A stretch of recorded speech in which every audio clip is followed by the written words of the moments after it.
जी अस्सलाम वालेकुम। स्टार्ट करें जी फिर।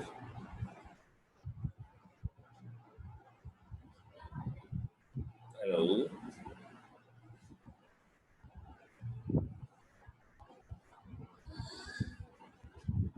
वालेकुम अस्सलाम। सर करें स्टार्ट।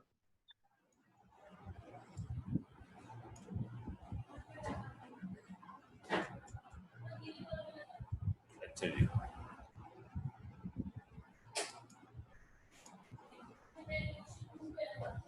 अच्छा, हमने पिछले चैप्टर में डिस्कस किया था बेसिकली, इसमें हमने वर्ड को डिस्कस किया था। वर्ड पे हमने ये कहा था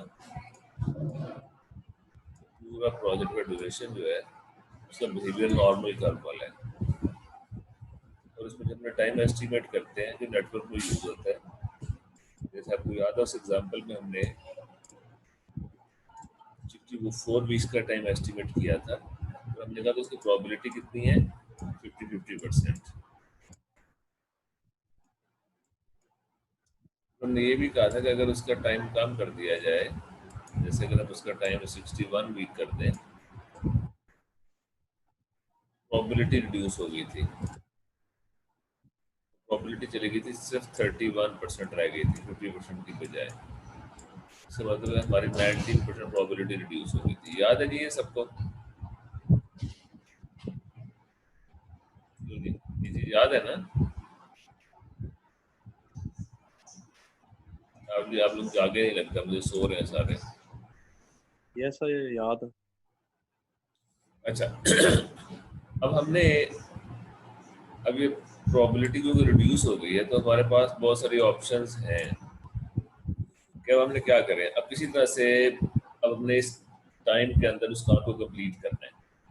बहुत सारी ऑप्शंस आगे डिस्कस करेंगे, लेकिन जो आज जिस पर हम फोकस करने जा रहे हैं वो है कि हम अगर टोटल प्रोजेक्ट का टाइम उठा के शिफ्ट कर रहे हैं, टाइम ही कम कर लें, कंप्रेस कर लें, तो उसकी प्रोबेबिलिटी रिस्टोर हो जाएगी 50-50% या वॉट एवर। क्या मतलब कि इसका जो टोटल टाइम था उसको उठा के अगर हम कंप्रेस कर लें, टोटल टाइम ही अगर कंप्रेस हो जाए, उसका मीन टाइम ही चेंज हो जाए, तो 64 की बजाय उसका टाइम है ही 60 या 61 वीक्स, तो अब देखो प्रोबेबिलिटी रिस्टोर हो गई है। अच्छा, लेकिन जो बात समझने वाली कि जब हमने ये प्रोजेक्ट प्लान किया था तो ओरिजिनली इस प्रोजेक्ट के अंदर ये नहीं था कि हमने कोई इनएफिशिएंट मेथड थे, टाइम ज़्यादा लगा रहे थे, हम अब टाइम कम कर लेंगे। हमने एफिशिएंट मेथड से प्लानिंग की थी, लेकिन अब भी हमारे पास एक टेक्निक है कि हम जब इसका टाइम रिड्यूस करें, क्रैशिंग करें, तो इसका टाइम रिड्यूस हो जाएगा। लेकिन आपको पता है जब टाइम रिड्यूस करेंगे तो कॉस्ट के साथ क्या होता है? क्यों जी? टाइम रिड्यूस करते तो कॉस्ट क्या होती है? सर इंक्रीज हो जाती है। कॉस्ट इंक्रीज हो जाती है ना, क्योंकि वही हमने डिस्कस किया था बिल्कुल स्टार्ट में कि there is a trade off. Trade off क्या था? तीन हमारे पास अगर ऐसे या बना लेता हूँ, तीन हमारे पास ट्रेड ऑफ थे, टाइम, कॉस्ट, परफॉर्मेंस। तीनों ट्रेड ऑफ थे हमारे पास, और हमने कहा था कि अगर हमें टाइम को कम करना है, कॉस्ट ज़्यादा हो जाएगी। जैसे वही 10 लेबर के बंदे एक काम को 10 दिन में करते हैं, 20 बंदे उसे 5 दिन में कर लेंगे, या 10 बंदे एक काम को 10 दिन में कर रहे हैं, 5 बंदे से 20 दिन में करेंगे। मतलब अगर हमने टाइम बढ़ जाए तो कॉस्ट कम हो जाती है, कॉस्ट कम करेंगे, इनपुट कम करेंगे तो टाइम बढ़ जाएगा। फिर हमने ये बात डिस्कस की थी कि अगर दोनों ही रिड्यूस हो जाए तो हमारी परफॉर्मेंस भी रिड्यूस हो जाएगी। लेकिन हम क्या करते हैं, हम कोशिश करते हैं कि इन दोनों के दरमियान में इस तरह से खेलें, टाइम कम कर लें या कॉस्ट कम कर लें या कॉस्ट बढ़ा लें, ताकि परफॉर्मेंस कॉम्प्रोमाइज ना हो। लेकिन अगर स्कोप ही कम हो जाएगा, फिर ये भी एक ऑप्शन है कि इन केस हमारे पास इमरजेंसी है, हम नहीं कर सकते ऐसा काम, तो इसमें हमें क्या करना पड़ेगा, स्कोप भी कॉम्प्रोमाइज करना पड़ सकता है। अब रीजंस क्या क्या होती हैं प्रोजेक्ट के टाइम रिड्यूस होने की? पहली बात तो ये कि हम ये कहते हैं कि टाइम कॉस्ट ट्रेड ऑफ क्या है, कि जो ही आप टाइम, भी बात है, बढ़ाएंगे कॉस्ट हमारी डायरेक्ट तो कम हो जाएगी, लेकिन अगर मैं आपसे कहूँ कि एक कॉस्ट ऐसी है कि अगर आप ज्यादा प्रोजेक्ट को लटकाते जाए तो कुछ कॉस्ट बढ़ भी जाती हैं, वो कौन सी कॉस्ट हो सकती है? क्यों जी? एक तो कॉस्ट हमने कही कि टाइम कम करेंगे, इनपुट बढ़ाएंगे, टाइम कम हो जाएगा, इनपुट कम करेंगे, टाइम बढ़ जाएगा, ये तो हो गया, ठीक है, ये इनवर्स रिलेशनशिप है। लेकिन कुछ कॉस्ट ऐसी भी हो सकती हैं कि जिसको अगर हम प्रोजेक्ट की ड्यूरेशन से अटैच करें तो प्रोजेक्ट की ड्यूरेशन जब बढ़ेगी वो कॉस्ट भी बढ़नी शुरू हो जाती है। तो प्रोजेक्ट की ड्यूरेशन कम हो तो वो कॉस्ट भी कम हो जाती है। ऐसी कौन सी कॉस्ट हो सकती है? तो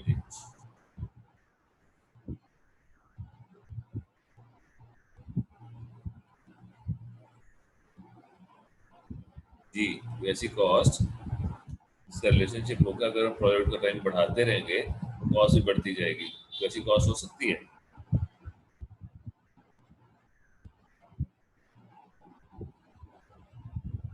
क्लास में रखा है अफ्तारी के टाइम किया गया था कि सब जागे में अफ्तारी होने वाली, पूरे हाथ में क्लास पढ़ रहे हैं।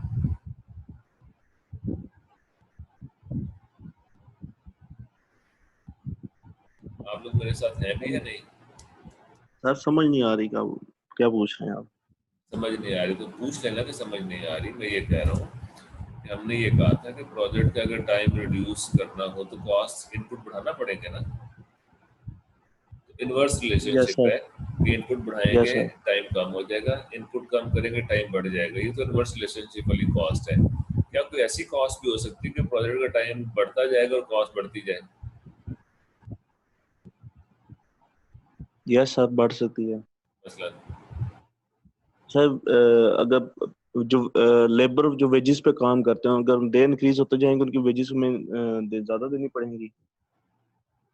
अच्छा चलें और सर जो मटेरियल हम लोग उस पे लेके आते हैं, डेली बेसिस पे लेके आते हैं, डेली रेंट पे, वो अगर आप इंक्रीज करेंगे, आप ये इसका प्रोजेक्ट की जो सी ड्यूरेशन है वो इंक्रीज होगी तो वो हमारे इंक्रीज होगा रेंट। ठीक है जी। और अच्छा, यहाँ पे हम थोड़ा सा देखते हैं कि दो तरह की कॉस्ट होती है, एक डायरेक्ट है और एक इनडायरेक्ट है। डायरेक्ट कॉस्ट पे अगर रिलेशन हमने देखा कि अगर वो बढ़ेगी टाइम को रिड्यूस कर देगी, और अगर रिड्यूस होगी टाइम बढ़ना शुरू हो जाएगा। जो इनडायरेक्ट के ओवरहेड है, जैसे हम ये कहें कि हमने एरिड यूनिवर्सिटी वालों से कहा कि हम अपना सेमिनार रूम 2 घंटे रोज के लिए हमें दें, हमने ट्रेनिंग कंडक्ट करनी है। ठीक है, बहुत से एग्जाम्पल को समझना जरा। उन्होंने कहा ठीक है 1000 पर डे आप जब चार्ज कर लिया करेंगे, और उस 1000 के अंदर जो है वो सारे का सारे इंक्लूसिव है, बिजली और आपका ऑडिटोरियम, उसका जो भी आप समझ लेंगे overhead projector and so on. ठीक है, अब 30 दिन की ट्रेनिंग थी, 30,000 रुपये पे ये बात कमिट हो गई कि हम ये ट्रेनिंग कंडक्ट करेंगे 2 घंटे रोज की बेसिस पे। अब मुझे किसी वजह से एक और प्रोजेक्ट स्टार्ट हो रहा है, ठीक है, जाके सबने समझना है एक और प्रोजेक्ट स्टार्ट होने वाला है, मुझे 5 दिन अर्ली उस प्रोजेक्ट को कंप्लीट करना है। मैंने एक बंदे को आखिरी 20 दिनों में एंगेज कर लिया, आखिरी 10 दिनों के अंदर। जिस समय मैंने जब बंदे को एंगेज किया मुझे 500 पर डे उसको देने हैं। ठीक है, 500 पर डे उसको देने हैं। उसका फायदा ये होगा 5 दिन मेरे कम हो गए। क्या मतलब कि आखिरी 10 दिन जो है वो 5 दिन में कंप्लीट हो गए उस असिस्टेंट की वजह से, और मुझे उसकी सिर्फ कितनी कॉस्ट एक्स्ट्रा देनी पड़ी? 2500 रुपया। ऐसी है जी, हाँ या ना कहा करो ना, मुझे पता चले। सर ये दोबारा बता दें। हमने एक बंदे को एंगेज किया, असिस्टेंट को, जब मैंने एंगेज किया तो मेरे 5 दिन बच गए। 5 दिन मेरी ट्रेनिंग जल्दी कंप्लीट हो गई, कुछ काम उसने मेरे साथ हाथ बटा दिया, लेकिन मुझे 500 पर डे उसको पे करना थे। तो मैंने जो 500 पर डे पे किए, इसका मतलब 2500 एक्स्ट्रा देने पड़े। ठीक, लेकिन जो 5 दिन मेरे बच गए उसका पर डे मैं कितना दे रहा था एरिड वालों को? 1000। ओवरऑल अगर देखा है तो 5000 मैंने बचा भी लिया यार। एक असिस्टेंट रखने से ओवरऑल मुझे कितने का फायदा हो गया? 2500। 500। इसका मतलब ये हुआ कि ये भी एक कॉस्ट है, ये वाली कॉस्ट बच भी जाती है। अगर खाम खा प्रोजेक्ट को लटकाते रहे कुछ लोगों की सैलरी, जैसे डेली वेजेस वाला बंदा जो है ना, वो तो जब तक आप काम करवाएंगे उसको लाना पड़ेगा, काम खत्म हो गया आना बंद हो जाएगा। लेकिन जिस बंदे को आपने सैलरी पर रखा हुआ है, जिस बिल्डिंग का रेंट आपने देना है, जिस अगर पैसे का आपने इंटरेस्ट देना है, या अगर आपने कोई पैसा बोरो किया हुआ है तो उसके अगेंस्ट प्रॉफिट देना है, या कोई भी ऐसी कॉस्ट जो आपने बेयर करनी है, ओवरहेड बेयर करना ही करना है, भले प्रोजेक्ट चल रहा है नहीं चल रहा, वो आपको देना पड़ेगा। तो वही बात है कि जब आप डायरेक्ट कॉस्ट की बात करते हैं, उसका इन्वर्स रिलेशनशिप है, तो उसके बढ़ने से टाइम हम कम कर लेते हैं, उससे कम उनसे टाइम इंक्रीज हो जाएगा। लेकिन जो आपका ओवरहेड्स हैं या आपके इनडायरेक्ट कॉस्ट है, उसका डायरेक्ट रिलेशनशिप है कि अगर आप टाइम बढ़ाते जाएंगे वो खाम खा आपको चीज़ बढ़ती जाएगी। ये चीज़ें आज हम थोड़ा सा नया लर्न कर रहे हैं, इसके इम्पैक्ट होगा कि हम ये देखेंगे कि सिर्फ कॉस्ट हो सकता है कि टाइम कम करने से कॉस्ट बढ़ती ना हो सकता है कि टोटल कॉस्ट कम होनी शुरू हो जाए। जैसे भी मैंने एग्जांपल आपके सामने रखी कि मैंने टाइम कम किया है, इनपुट बढ़ाने से टाइम कम हुआ है, लेकिन मेरी ओवरहेड कॉस्ट कम होने से ओवरऑल मेरी कॉस्ट कम हो गई है। ये हमने स्टार्ट में इसलिए डिस्कस नहीं किया था ताकि हम कंफ्यूज ना हो। तो आज ये भी एक चीज हम देखेंगे। Reducing the time of a critical activity usually incurs additional direct cost। ये जो भी हमने बात की, cost and solution focus on reducing activities on the critical path to shorten overall duration of the project। Okay? अब ये देखिएगा जरा, हमने जैसे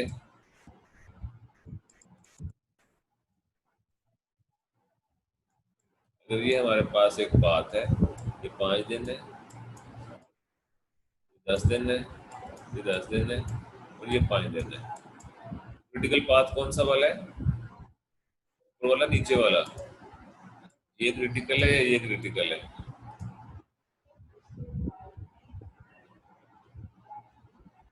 क्यों जी, कौन सा क्रिटिकल पाथ है? नीचे वाला। ऊपर वाला यार, क्योंकि ये लॉन्गेस्ट है। ना क्रिटिकल पाथ वो नहीं होता जो जल्दी जल्दी खत्म हो जाए, जितनी जल्दी एक्टिविटी खत्म हो उतनी क्रिटिकल होती है, जितनी जल्दी हमने खत्म करनी होती है। ये समझे? ये कितने दिन है? 25 दिन लग रहे हैं इस पे, लगने लग रहे हैं ना। नीचे वाले पाथ पे कितने दिन लग रहे हैं? 20 दिन। और ये पाथ जो 5 दिन आगे पीछे हो सकता है, ऐसी बात ही है। अच्छा अच्छा अच्छा, ठीक है तो ठीक कह है। रहा इसमें स्लैक अवेलेबल है 5 दिन का। ऊपर वाले पाथ में नहीं है क्रिटिकल, इसमें कोई भी एक्टिविटी लेट होगी पूरा प्रोजेक्ट लेट हो जाएगा। ठीक है, तो क्रिटिकल पाथ होता है लॉन्गेस्ट पाथ। अब अगर हमने प्रोजेक्ट का ड्यूरेशन कम करना है तो हम किस पाथ पे काम करेंगे, क्रिटिकल पे या नॉन क्रिटिकल पे? अगर इस एक्टिविटी का टाइम हम 5 से 4 दिन में भी लेके चले जाएं, प्रोजेक्ट की सेहत पे कोई फर्क पड़ेगा? कोई फर्क नहीं पड़ेगा, क्योंकि ऑलरेडी इसके अंदर 5 दिन का मार्जिन है, इससे क्या फर्क पड़ेगा? इन तीनों एक्टिविटीज में किसी भी एक्टिविटी का एक दिन कम करेंगे, प्रोजेक्ट 25 से 24 दिन पे चला जाएगा। क्रिटिकल एक्टिविटीज पे यही हम बात कर रहे हैं। Cost and solution focus on reducing, तब हम यूज कर रहे हैं क्रैशिंग की, crashing activities on the critical path to shorten overall duration of the project. Critical path के ऊपर जो ड्यूरेशन को रिड्यूस करते हैं, इसको हम कहते हैं कि ये हमारे क्रैशिंग है। तो क्रिटिकल पाथ जितने भी होंगे या जो भी होगा उस पर हम एक्टिविटी रिड्यूस करेंगे, टाइमिंग उसकी, तो ओवरऑल हमारा प्रोजेक्ट की ड्यूरेशन कम होना शुरू हो जाएगी। अब हम जबरदस्ती से प्रोजेक्ट का टाइम रिड्यूस क्यों कर रहे हैं, उसकी रीजंस क्या क्या हैं, इम्पोज्ड प्रोजेक्ट हमारे पे ड्यूरेशन क्यों होती है? Number 1, customer requirements and contract commitments. Customer की रिक्वायरमेंट है कि टाइम काम करो, या कॉन्ट्रैक्ट की रिक्वायरमेंट है कि इस टाइम तक आपने खत्म करना था, somehow project late start हुआ, या आप बीच में कोई टाइम जाया कर बैठे जिसकी वजह से अभी आप प्रोजेक्ट कंप्लीट नहीं कर पा रहे। तो अभी क्या प्रॉब्लम हुआ, अभी आपको इसे कंप्लीट करना ही करना, तो आपको रिमेनिंग टाइम को रिड्यूस करना पड़ेगा। फिर आपने प्रोजेक्ट का टाइम एस्टिमेट किया 3 महीने का, लेकिन आपको ये भी पता है कि आपका एक कंपेटिटर है, और से सुनना है बात, तो एक कंपेटिटर है वो प्रोडक्ट को लॉन्च कर देगा 2.5 महीने तक। ठीक, तो आपके पास कम मतलब मैक्सिमम भी 2 महीने हैं फर्स्ट मूवर बनने के लिए। अदरवाइज अगर उसने लॉन्च कर दिया, जैसे एप्पल जैसी कंपनी भी जब उसने मोबाइल था उनका iPhone 4 था, 4 के बाद 5 को लॉन्च करने में वो थोड़ा सा लेट हुए थे, सैमसंग ने अपना स्मार्टफोन इंट्रोड्यूस करवा दिया था और उसके बाद देखें तो एंड्रॉयड ने अच्छी खासी मार दी थी एप्पल फोन को। उन्हें रिवाइव करने में आस्ता आस्ता वापस आने में बड़ा टाइम लग गया था, सिर्फ इस वजह से कि टाइम टू मार्केट में वो थोड़ा सा लेट हो गए। तो टाइम टू मार्केट प्रेशर एक ऐसा प्रेशर है जो आपको एक गुंजाइश नहीं देता कि आप प्रोजेक्ट को लेट करें, आपको तो कंप्लीट करना होगा। फिर इंसेंटिव कॉन्ट्रैक्ट्स ये होते हैं कि आपको अर्ली कंप्लीशन का बोनस देता है कस्टमर, कहता है अगर आप इसे इतना जल्दी इससे पहले कंप्लीट कर लेंगे, मुझे पता है कि जी इसमें इतना टाइम लगेगा, लेकिन अगर आप इसे इस टाइम से पहले कंप्लीट कर लेंगे तो विल गेट अ बोनस। आप उस इंसेंटिव के चक्कर में टाइम रिड्यूस कर रहे हैं। फिर मैं आपको बार बार रिकॉल करवा रहा हूँ, जो टाइम हम रिड्यूस कर रहे हैं उसका मतलब ये नहीं कि हम इनएफिशिएंट हैं, हम एफिशिएंट रहते हुए भी मजीद टाइम काम करने के लिए टेक्निक यूज कर रहे हैं, इसे हम क्रैशिंग कह रहे हैं। जब हम एफिशिएंट हैं, मजीद टाइम रिड्यूस करना चाह रहे हैं, तो ये वो टेक्निक है जो आपको टाइम को मजीद रिड्यूस करेगी, क्रैशिंग की टेक्निक।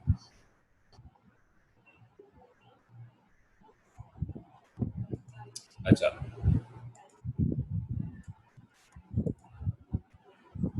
अनफोर्सिंग डिलेस, क्या आपने नहीं देखा था, लेकिन समहाउ अब वो डिले एग्जिस्ट कर रहा है। अनफोर्सीन है, आपको पता नहीं था, अब डिले हो गया, आपको क्या करना है, टाइम रिड्यूस करना है।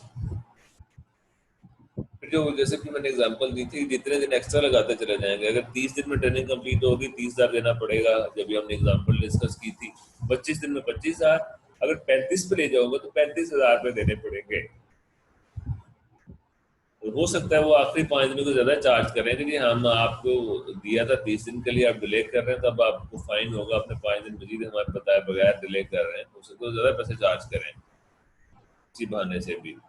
तो एक तो ये ओवरहेड की कॉस्ट है, दूसरा गुडविल का भी लॉस है कि यार ये बड़े लेट करने वाले लोग हैं, ये गुडविल भी हमारी खराब है मार्केट के अंदर, इनसे के साथ काम नहीं करना, ये अक्सर ये प्रोडक्ट को लेट कर देते हैं। Pressure to move resources to other projects, क्योंकि इसी प्रोजेक्ट को सारी उम्र लेकर नहीं चलना, बल्कि हमने दूसरे प्रोजेक्ट्स भी करने और हमने अपने रिसोर्सेज को उसकी तरफ मूव कर देना।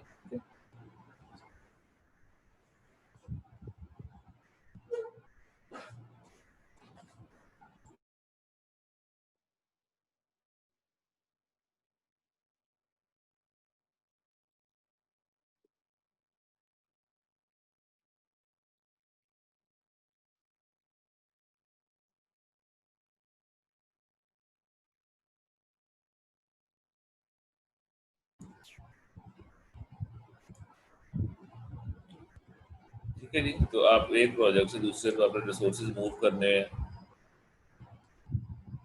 उस केस के अंदर भी आपको जहाँ पे प्रेशर होगा कि आप दूसरे प्रोजेक्ट पे इसको जल्दी कंप्लीट करें ताकि दूसरा प्रोजेक्ट आपको स्टार्ट हो सके। आपके पास ऑप्शन क्या क्या हो सकते हैं, आप एक्स्ट्रा रिसोर्सेज ऐड कर लें, स्पीड बढ़ जाएगी, ठीक है। फिर वो ध्यान में रखें आप इनएफिशिएंट नहीं है, आप एफिशिएंट हैं एग्जिस्टिंग लेवल ऑफ रिसोर्सेज हर चीज़ में, लेकिन अब आपने कंप्लीट करना तो आपके लिए पहले ऑप्शन क्या, आप एक्स्ट्रा रिसोर्सेज ऐड कर लें, ठीक है, और प्रोजेक्ट को आउटसोर्स कर दें, किसी और कंपनी को दे दें। हो सकता है वो थोड़े से ज़्यादा पैसे चार्ज करें, वो अपना प्रॉफिट रखेंगे उसी काम के लिए, लेकिन अगर ऑप्शन नहीं है और तो हमें ये भी करना पड़ सकता है। ओवर टाइम दे दें, और ओवर टाइम नॉर्मली 1.25 या 1.5, जनरली 1.5 मेरा ख्याल है, लॉ एज पर लॉ शायद आपको 1.5 देना पड़ता है।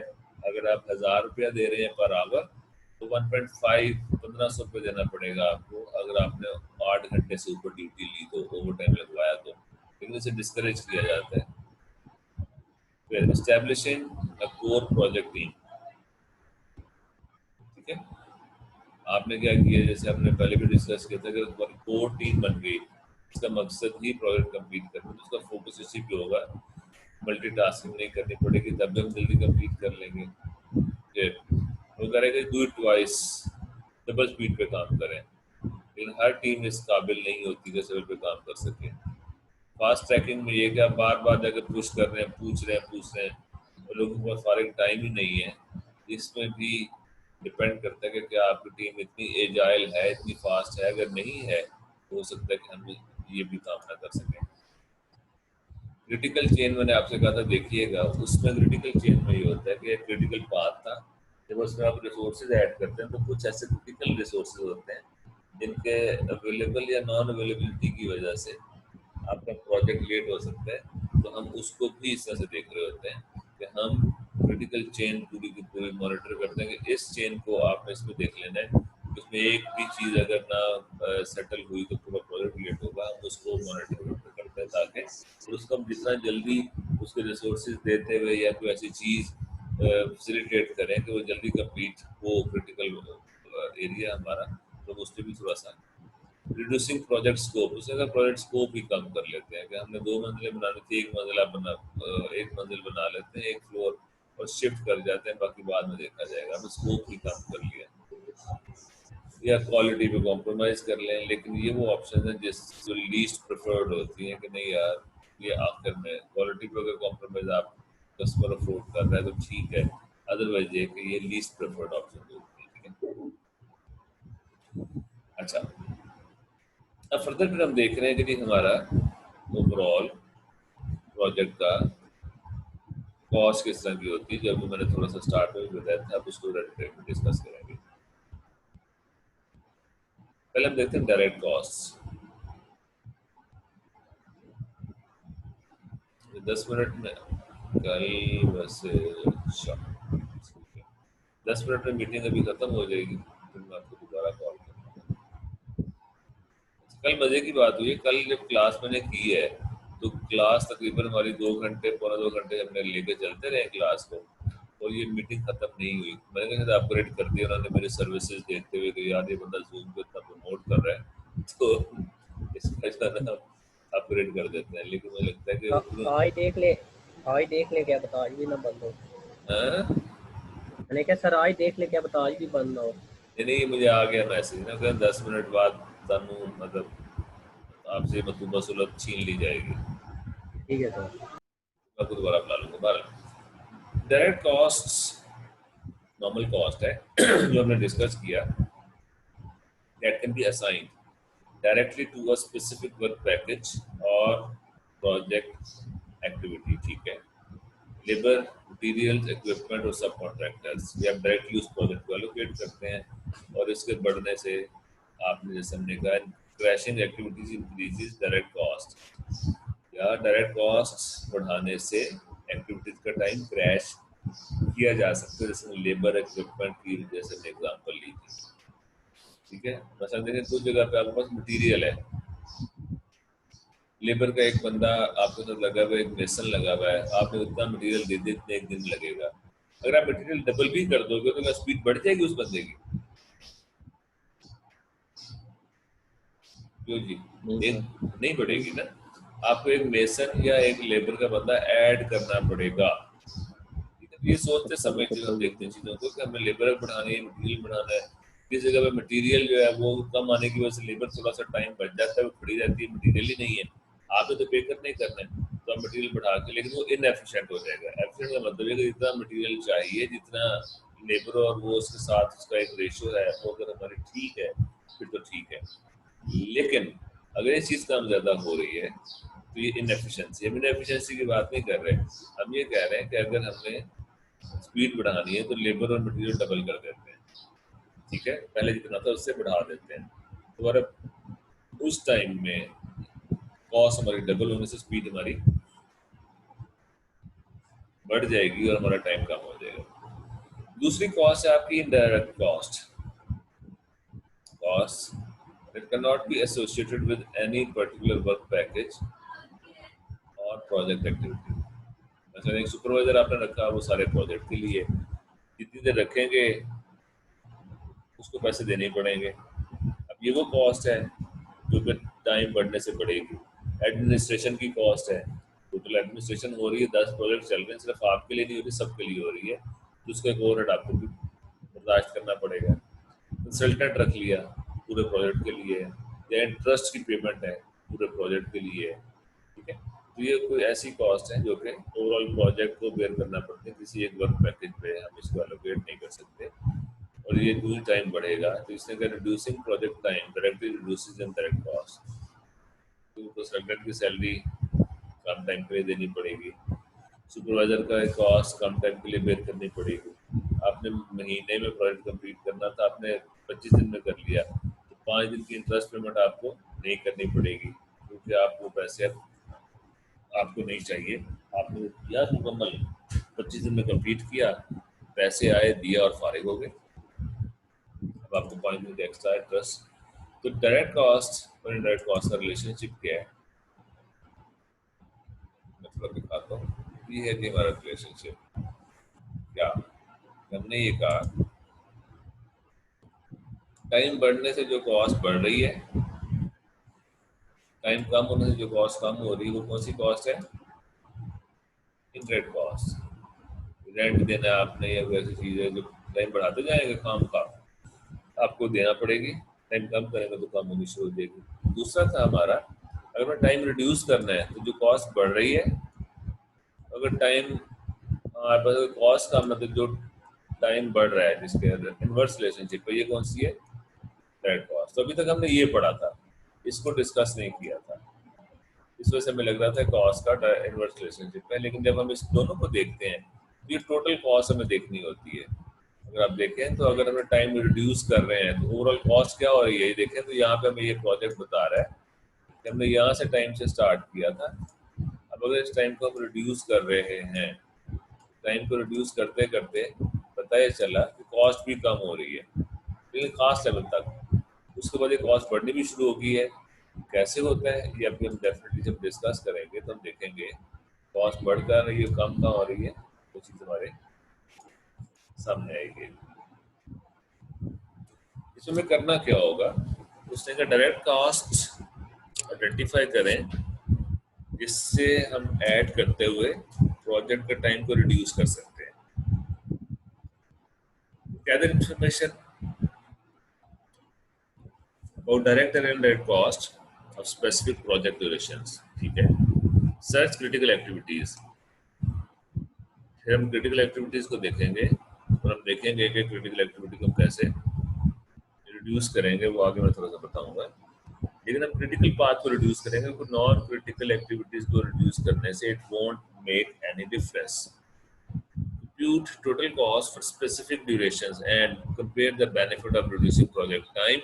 अभी हम देखेंगे कि जैसे हमने कहा कि अगर मैंने 500 रुपया ऐड कर रहा हूँ उस बंदे के लिए जिसको मैंने ट्रेनिंग में असिस्टेंट रखा, तो 1000 रुपया बचा भी रहा हूँ, तो देखा जाए तो मुझे बेनिफिट हो रहा है कि ज़बरदस्त 5 दिन बच गए और 2500 का फायदा हो गया।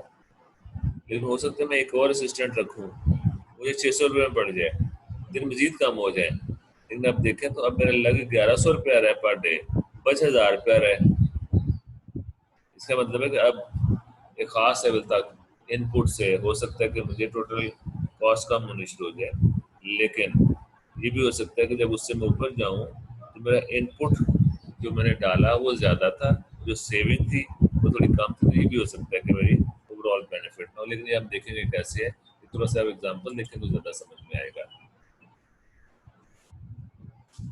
अच्छा, अब थोड़ा सा पहले इसको समझते हैं फिर वापस आते हैं। अब एज यूजुअल आप ये देख रहे होंगे, कोई समझ में मैं पूछूंगा आ रहा है तो आप क्या कहेंगे, समझ में आ रहा है कि नहीं आ रहा? क्या कहेंगे आप लोग? नहीं आ रहा है ना? यस सर, नहीं आ रहा। आसान है। तो ये है कि हमारे पास ये ड्यूरेशन कितने, 10 दिन, और कॉस्ट कितनी है नॉर्मल हमारी, $400। $400 लगेंगे और हमारी ये एक्टिविटी 10 दिन में कंप्लीट हो जाएगी। अब हम चाह रहे हैं इसको 5 दिन में लेके चले जाएं, तो 5 दिन में करने के लिए कॉस्ट बढ़ा के कहाँ पे चलेगी कॉस्ट? अब $800। कितनी कॉस्ट बढ़ गई है? 400। दिन कितने कम हुए हैं? 5। तो ये वो स्लोप हमारी कर्व बन रही, ये हमें क्या बता रही है, इस एक्टिविटी को अगर हमने, सॉरी ड्राइंग पूरा खराब हो गई है। अच्छा, ये हमें ये बता रहा है कि ये देखिएगा, ये हमारा ये 5 दिन हमने कम करने हैं। अब मैं आपसे ये पूछता हूँ कि पर डे अगर एक दिन काम करना कितनी कॉस्ट लगेगी? जैसे ये है एक दिन काम करने की कितनी कॉस्ट लगेगी?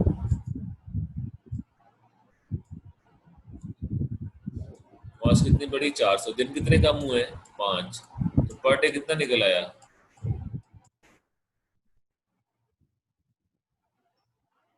80 सर। 80 निकला है पर डे हमारा। इसका मतलब अगर एक दिन काम करना हो तो हम इसको हम कहेंगे ये स्लोप है हमारी इस एक्टिविटी की। स्लोप का क्या मतलब होता है? Rate of change per unit of time. और स्लोप ये क्या है? अब अगर ये ऐसे होता तो स्लोप क्या होती है इसकी? कम। अगर ये ऐसे होता है इसकी स्लोप क्या होती है? ज्यादा। पढ़ा है ना आपने कॉन्सेप्ट थोड़ा सा ये वाला? क्यों जी, ये कॉन्सेप्ट पढ़ा है थोड़ा सा स्लोप वाला? यस सर, थोड़ा एक तो मिनट होल्ड कीजिएगा।